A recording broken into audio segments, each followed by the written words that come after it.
This today is a very exciting day for me and all of us here at Extreme Vocal Institute.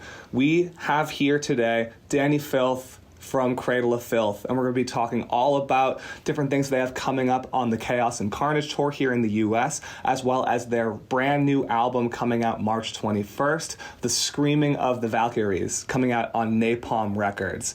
So many cool things, a real icon of extreme vocals, creating so many different kinds of styles, going in so many different directions, and yet pulling them all together so well within songs and albums like this over multiple decades is no easy feat. And to have someone like this here and have a really in-depth conversation like we did today is so exciting, and I'm really glad that we get to share this all with you today. But with that in mind, here's what we talked about.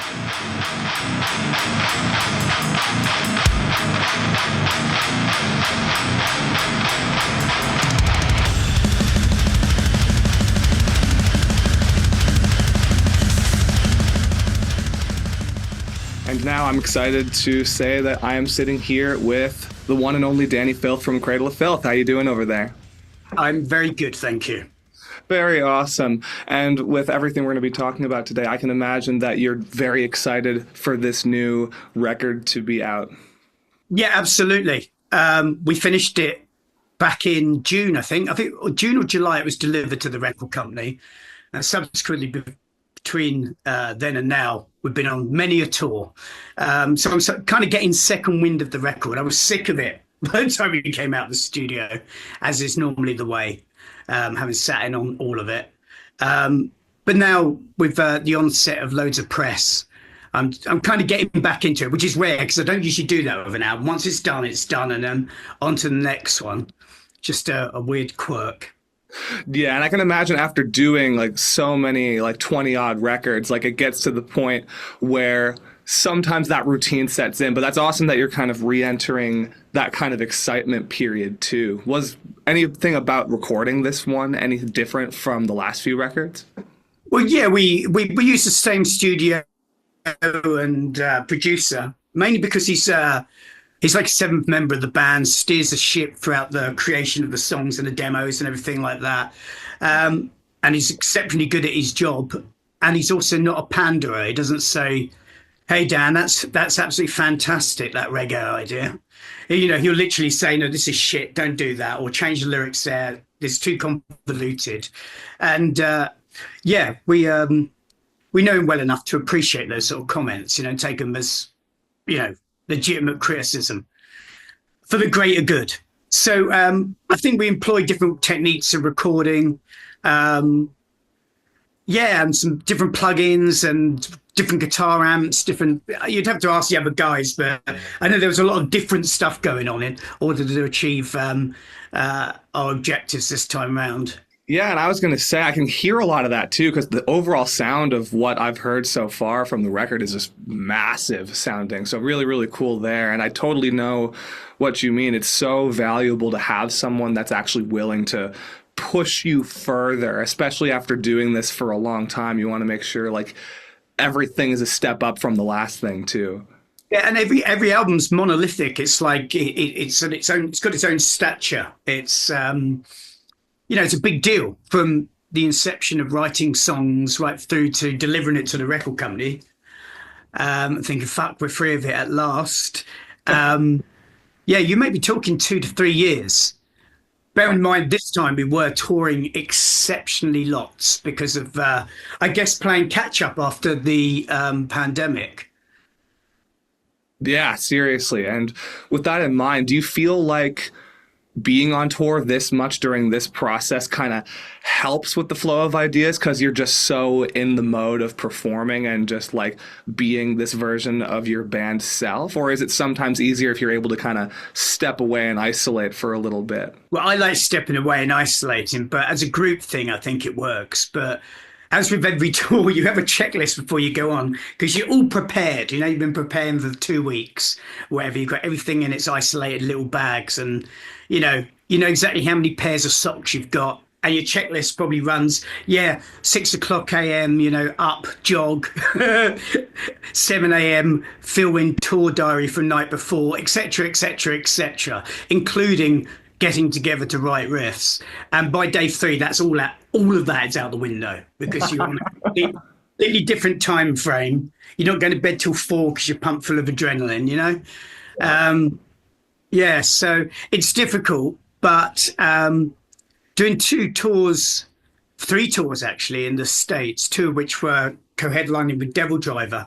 We're quite a few days off in the typical butts fucking Midwest where you just go, oh, there's a Walmart. Oh, it's shut. Okay, we'll stay in the hotel today, shall we?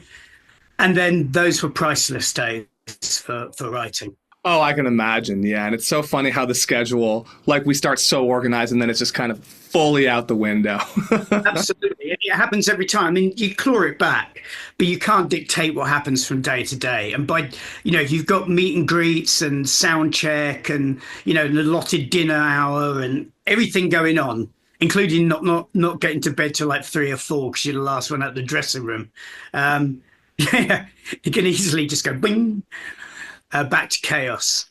Oh, yeah. And with stuff like that in mind, I can imagine this next tour that you have coming up in the US, doing Chaos and Carnage like this is going to be fun, especially being able to do some more of these new songs this time around. Yeah, I mean, I think it's in the title, isn't it? Chaos and Carnage. Yeah. 7 bands doing like a festival tour. It's going to be really good fun, don't get me wrong. Oh, yeah. But the 6 a.m. jogs and the extensive liner notes on the tour diary, I think, are going to go out the window before we even start that one. Yeah. Yeah, it's going to be fun playing some of the tracks from the new album live. Yeah. Do you have a favorite track so far that you think you're looking forward to playing live most? Well, I do have a favorite song, but I don't think we're playing it live because it's a bit too long. Ah, gotcha. Exsanguine Draculae from the new record. It's everything I want from Cradle of Filth, so that's why it's my favourite. And I think we'll probably have an hour because it's a co-headline.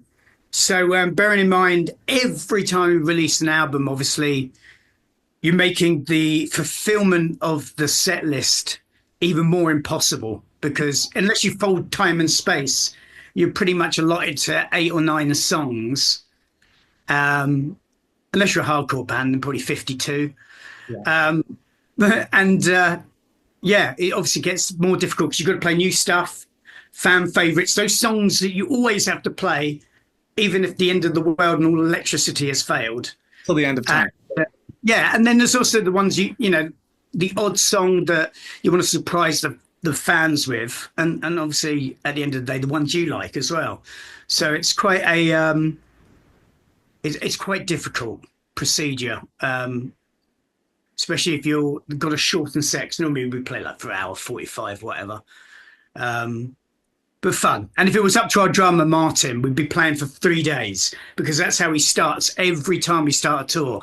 I've got a few ideas, guys, for a set list. You look at it and go, right, okay, let me put you up on at about 35 points here. Perfect. Just absolute Energizer Bunny, like drummer mentality. Love that. Absolutely. He's entirely the Energizer Bunny. Oh, man. And with kind of going between so many different kinds of like eras of yourselves and eras of different ideas now that you have to pack into a single live set, in terms of kind of what you were thinking about going into this new album, how do you kind of make sure you're keeping the ideas you're thinking of like fresh and exciting, especially after going through this process so many times? I just think that with a new stage show, we've got a very solid crew that we keep in tight contact with about everything. So we're very prepared before we go out. We have a rehearsal day, usually at LA, but I think this time it's San Francisco. And yeah, I mean, the crowd infuses you. It's always great coming back to well, I say the States, that sounds like it's all about the States, but our fans are great everywhere. And there's certain pockets of places you turn up to and it's just like getting an adrenaline shot. And that's what makes it that I know it's so cheesy and everybody says it, but it really is just you and the audience. And it's that equation, that energy that's fed between the two that really is the payoff. So you can have all the background, all the stuff in the world behind you and whatever. If the audience isn't into it, then you're on a bit of a losing streak from the off. But combine everything, get it right, get visuals, get the energy going, and it can turn into like a really magical tour. And that's awesome. That's the best feeling too, just like getting into that rhythm and just feeling good about all those things too. And I feel So the older you get as well, and I know it sounds cornball, but you're kind of more in control of your destiny just from the fact you've had a longer learning curve, and you probably had a lot of those pitfalls that you've gone, okay, well, that didn't work, or I know how to deal with that now. And we've got an exceptionally good, like I say, crew, people around the periphery of the band, management's amazing, great record company, all these things that are put in place just to make it easier for you to do your job. It shouldn't be, like a despairing thing. It should be easy and fun, and obviously it's not easy by any stretch of the imagination, but in order to get on stage it should be as easy and comfortable as possible, and no weird shit. That's it. That's another thing you learn over the years. Get rid of the weird shit, and know when you're partying and everything like that, and everything runs smoothly. Yeah, exactly. And then just being able to keep a healthy balance while you're out there too. Having that good team is just so nice. And I know when I've had different tours I've been on or tours I've done where sometimes there's some butting heads versus the times where like everyone is just like understanding, everyone just gets it. You get up in the morning and you got to wait for a shower, whatever, find your spot, all that shit that goes on with have a big poo, find breakfast, forage, etc., get your stage clothes out, dry those because they're still wet from the night before. Yeah.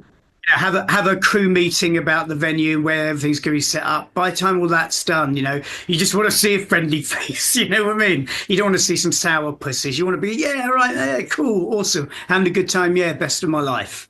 Exactly, yeah. And I was going to say, because you're wearing so many layers of things live, I can imagine it gets pretty hot under everything, especially having to go through so many different kinds of vocal styles and portray so many different kinds of ideas. Oh, yeah, I've blacked out plenty of times. There's this little magic moment sometimes with the high screams if I overdo it by pushing too hard, which is obviously why in-ears are very important, because it's like head voice versus chest voice. And also, the older you get, the less you can hear those fucking high pitches. So hit along one of those and then suddenly realize, oh, hang about, I'm not really on this plane of existence anymore, am I? And you're kind of just floating. And you know that you're standing there looking a bit gormless on stage and hoping it's mysterious enough that people just think, hey, he's just having one of those, moments. And you were just thinking, fuck, I hope I don't collapse, which has happened a few times. Yeah.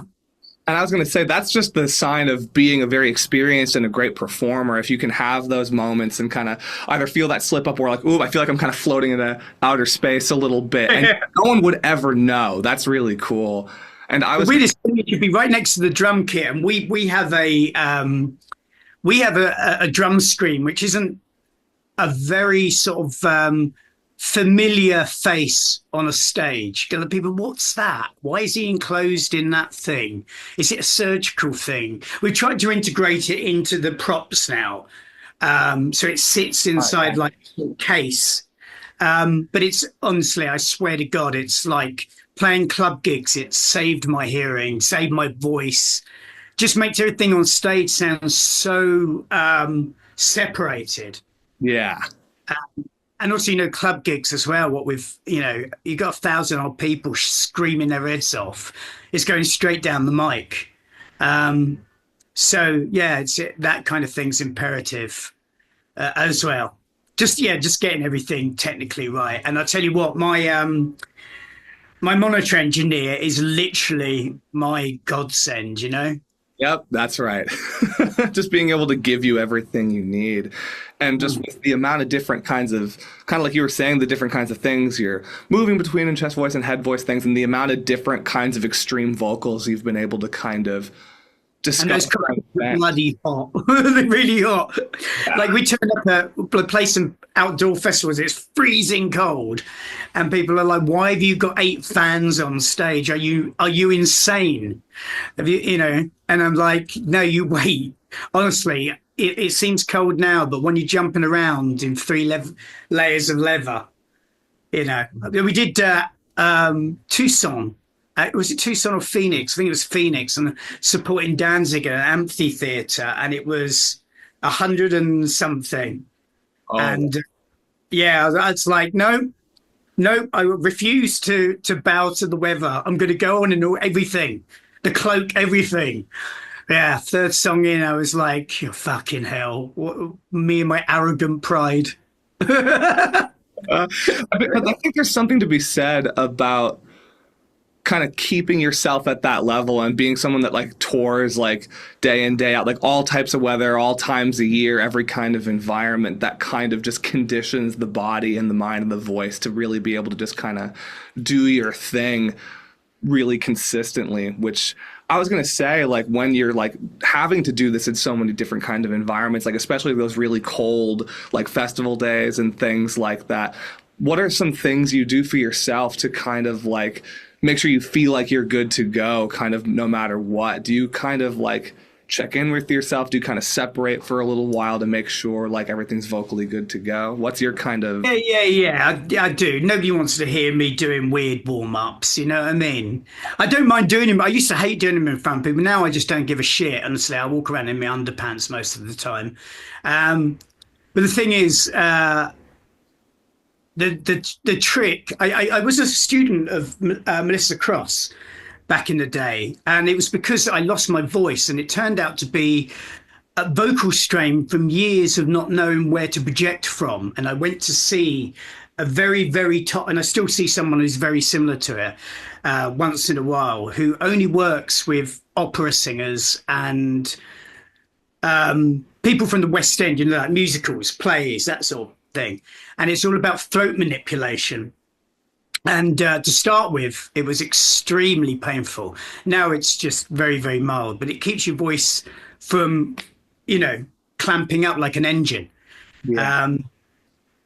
But in the process of discovering that, because I had no idea what the fuck, and it was only because I happened to have go to a clinic where they put one of these things down your throat, and the guy who was doing it just so happened to have dealt with someone very similar a few days before. So he said, can I give you a card? Perhaps you should try this because we can't find anything wrong. And that was my saving grace. But in the midst of trying to find out what the fuck was going wrong with me, the record company even sent Melissa Cross over from New York to where we were recording, which was literally nowhere, in the middle of nowhere in England, in the middle of the countryside. And yeah, a lot of what she taught me was I added to my arsenal what I get to do, because what I do doesn't work for like 95% of people. But what I did find is that and I've noticed this because some devout followers of Melissa I've been in festivals with, and I'm like an hour and a half after hearing them warm up, I'm like, they've still got to go on stages yet. They've just run a marathon and they're going to run a marathon. What the fuck? So I think my point here, laboriously, was I don't warm up too much because obviously you've got a sound check anyway, which normally is about half an hour for us. So it's like 2.25 hours of singing a day. And days off as well. I've got to make sure that days off are not too plentiful, but we rarely do more than 5 in a row. 3 or 4 is ideal. So we try and work that out with long distances, and again, another strategic and logistical nightmare that someone has to deal with.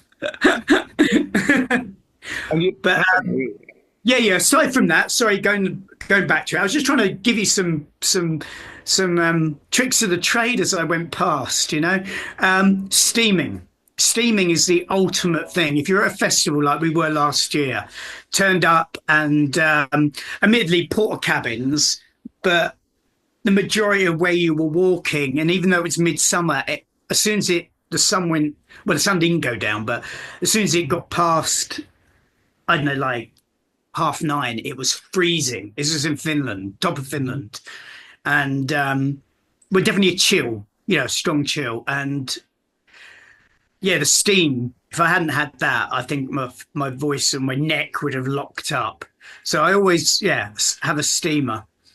Yeah, Always, but it's a real pain in the ass for my tech because he's got to keep that thing going, and if he does, there's hell to pay. If I'm coming back with the few seconds I've got left to have a few moments off, and I find it's empty or it's cold, I'm like, yeah.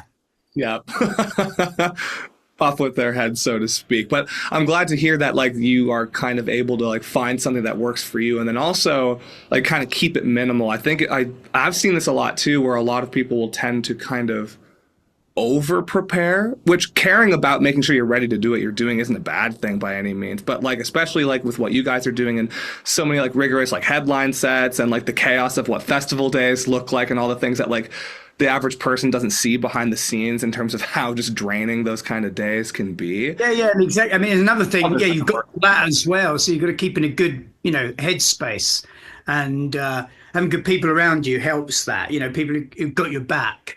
Because it doesn't matter with the best will in the world. So I don't drink anymore, which is honestly, I swear to God. Waking up on tour with a hangover, and they happen easily. They creep up on you because some days you might like, okay, I'm just having a few drinks tonight, speak to people, and you're pleasant. There's no staying up late screaming along to Merciful Fate until 4 a.m. But then 3 days later you've done the same thing for 3 days, and you just inadvertently wake up and you go, oh my God, I just feel like shit. And then you've got to go through all that again before you can have a decent night's sleep to sort of get back to square one. So yeah, that's one thing I took away, that I just, and you think I get away without drinking on tour, you can get away with like doing anything, to be honest. Yeah, and that's great for you also. That's awesome. And in terms of just the kind of when you do take care of yourself like this, the kind of flexibility it opens up, and kind of like you were saying earlier, like the fact that there's so many things that you do that don't necessarily kind of work for everybody. It's not like a universal thing. When it comes to the different kind of songs you're doing, especially like what I'm hearing off of this new record, like for instance, the song To Live Deliciously is very, very cool, and I love the way the vocals kind of flow. Considering you have so much flexibility behind what you do, when you're in the studio and when you're writing, how do you choose which voices that you're using when? Like, do you think of them like characters, or do you kind of think of it like energy flowing? What kind of goes through your head when you're making those choices? I think it's a bit of both, really. A bit of both, a bit of diversity, what works. I mean, being in the studio doing pre-production and everything is the best thing. I've got a little studio set up at home.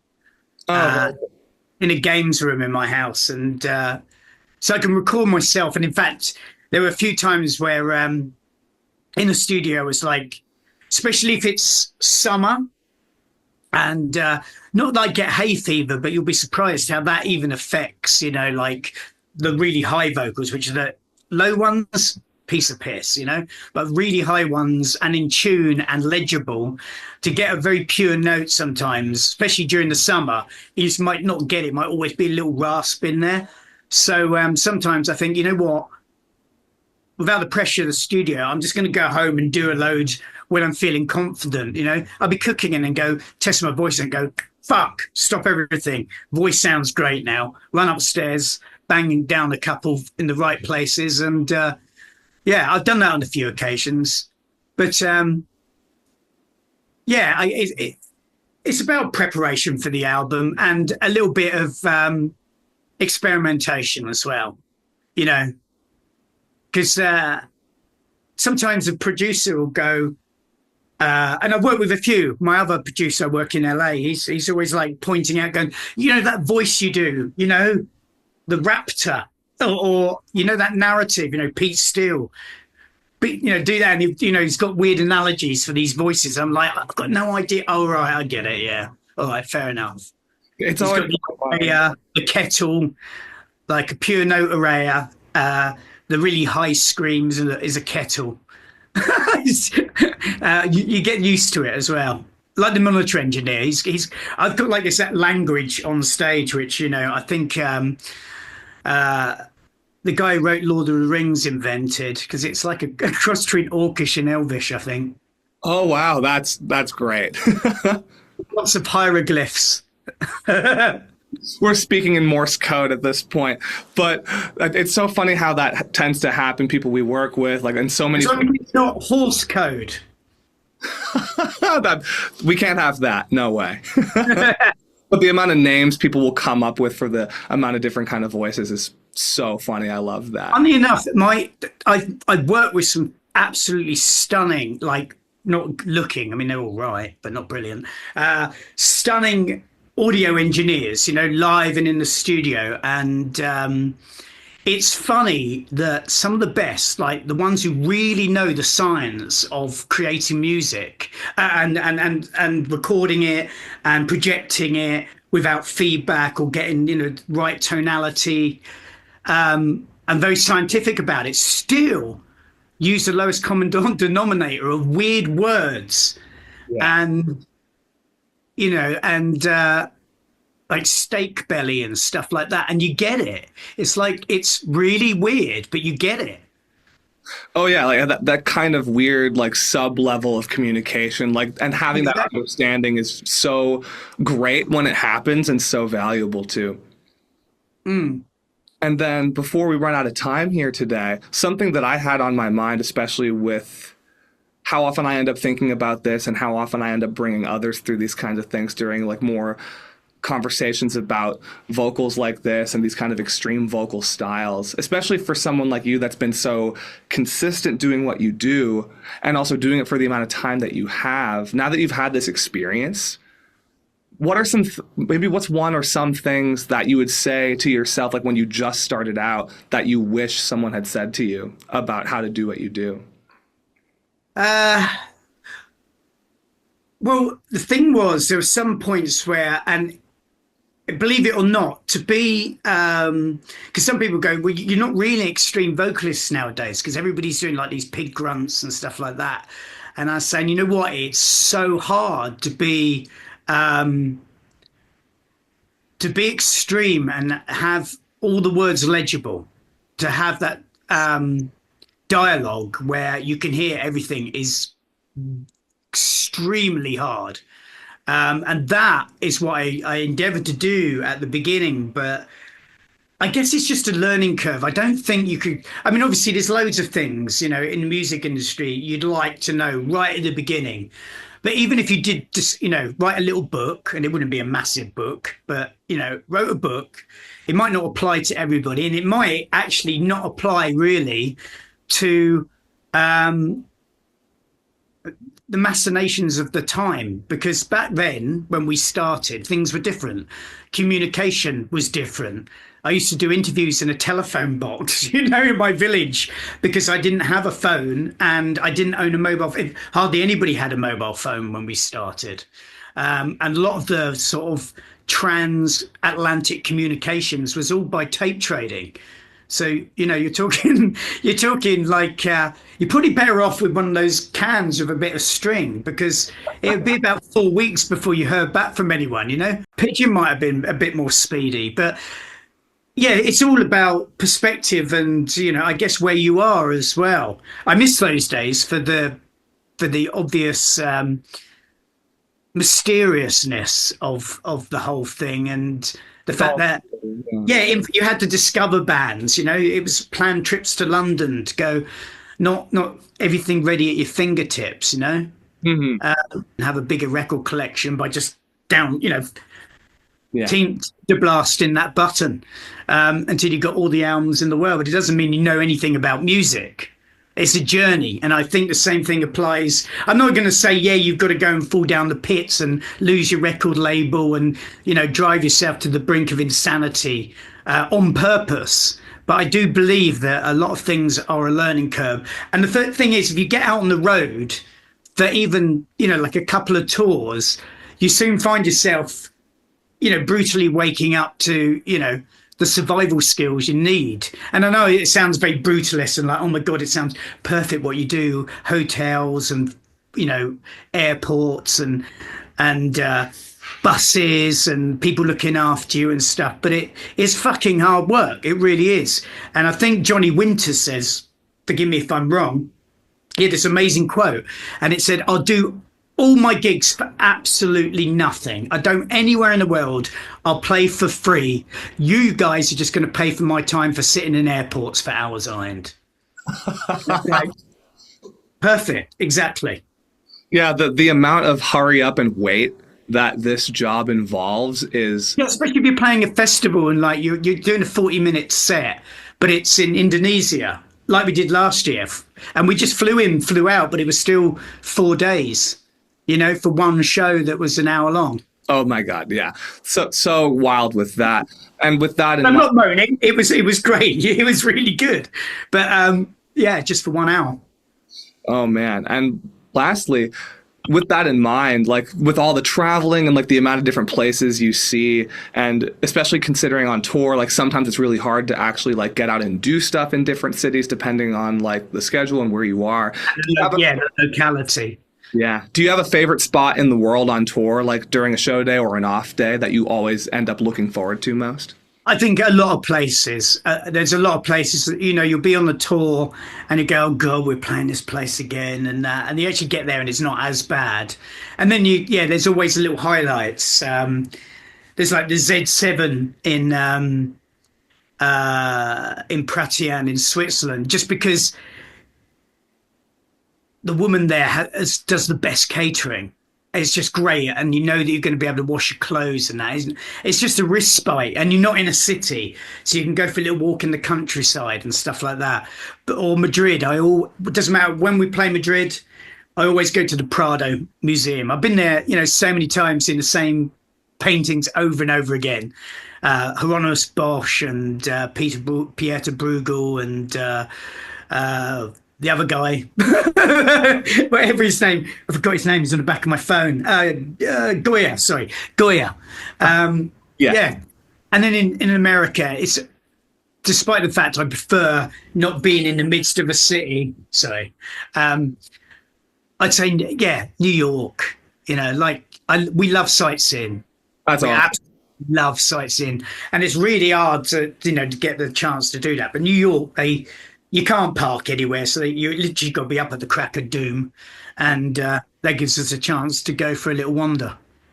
Yeah, I feel like it's so important to just get out of the venue, and even though it's important to like think about what you're doing and get ready, like getting away and just mentally separating can be just so healthy, so that every day doesn't feel exactly the same. Yeah, exactly. I'd seen something cool. Seattle, the Space Tower, for example, Space Needle, just off the top of my head, or knowing where the record shops are. That's always a good one. Oh, yeah. Very, very cool. And with that in mind, kind of as a sign off here, just because I know like I got to let you go at some point here, this is where I'll let you kind of like plug the record, the release date and everything, just so that's kind of coming from your voice here too. Okay.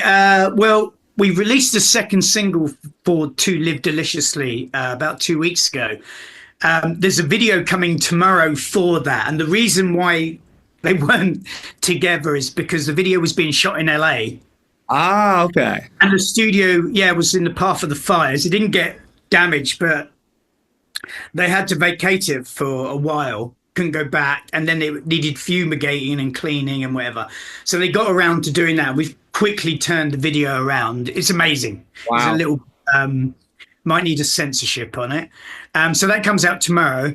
There'll be a third video for White Hellebore, which should come out the week of the album's release, which I believe is March the 21st. And the album's called Screaming of the Valkyries, and we'll be co-headlining it's rolling off the tongue, isn't it? Chaos Carnage Festival, co-headlining with Dying Fetus, Flesh God Apocalypse, Nea Obliviscaris, Corpse Pile, Vomit Forth, and another band. Shit.